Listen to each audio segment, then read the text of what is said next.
It's 2 a.m. The house is quiet. Everyone else is asleep. And there you are, lying in the dark, staring at the ceiling, your brain running at full speed like it just had 3 espressos and a TED Talk. You're replaying a conversation from 3 years ago.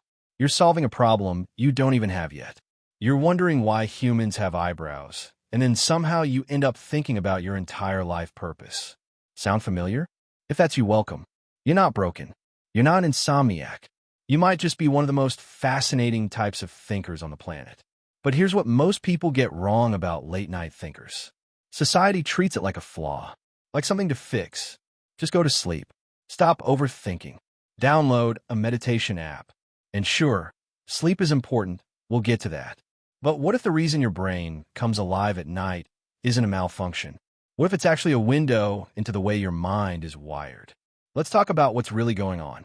First, you need to understand something about your brain during the day. From the moment you wake up, your mind is essentially in defense mode. It's filtering information, managing tasks, responding to people, making decisions. The prefrontal cortex, the part of your brain responsible for logic, planning, and self-control, is working overtime. There's simply no room for deep, wandering thought when you're answering emails and figuring out what to eat for lunch. But at night, that noise fades. The demands disappear, and your brain, for the first time all day, finally gets to breathe. What you experience as can't stop thinking is actually your mind doing what it's been wanting to do all day: process, connect, reflect, and explore.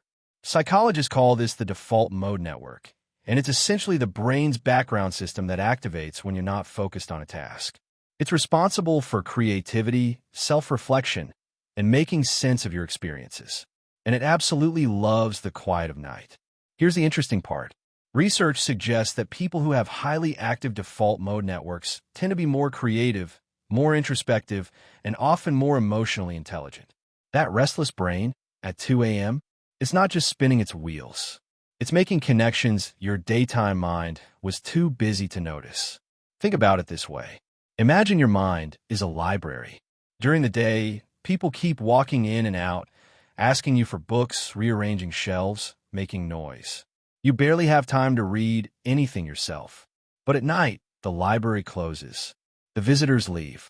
And finally, you can walk through the aisles, pull out books you haven't touched in years, sit in the corner, and actually think. That's your brain at midnight. Now, there's another layer to this. Many late-night thinkers are also deep feelers.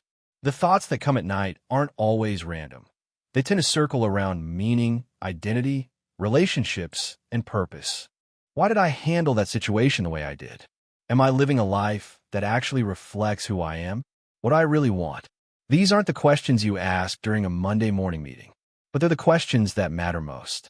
And your brain knows that. So it saves them for when it finally has your full, undivided attention. Psychologist Carl Jung believed that the night and inward reflection were intimately connected, that the deeper parts of ourselves only speak up when the surface noise is gone. Whether or not you're a fan of Jung, there's something deeply human about that idea. The version of you that shows up at 2 a.m., asking big questions and feeling everything a little more intensely, might actually be the most honest version of you. But let's keep it balanced. Because yes, there's a difference between productive late-night reflection and the kind of rumination that keeps you anxious and exhausted. Rumination is when your thoughts loop without resolution, replaying the same moment, the same worry, the same fear, over and over, without ever arriving anywhere new.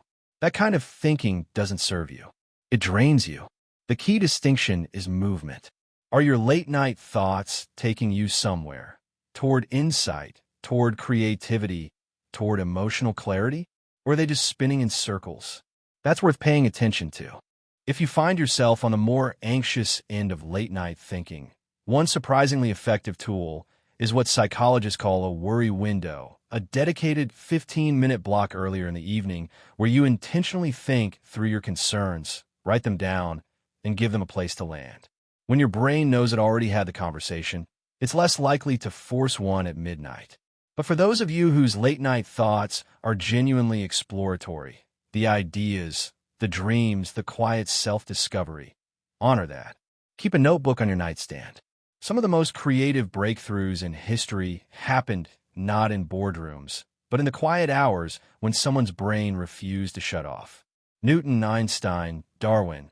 History is full of deep thinkers who did their best work when the world went still. So the next time you find yourself wide awake at 2 a.m., having a full philosophical conversation with yourself, don't immediately reach for the sleep podcast or the melatonin. Pause for a moment. Ask yourself, what is my mind actually trying to work through right now? Because your brain didn't stay up for nothing. It stayed up for you. You're not overthinking. You're just someone whose inner world is rich enough to need the silence of night to fully explore it. And honestly, that's a beautiful thing.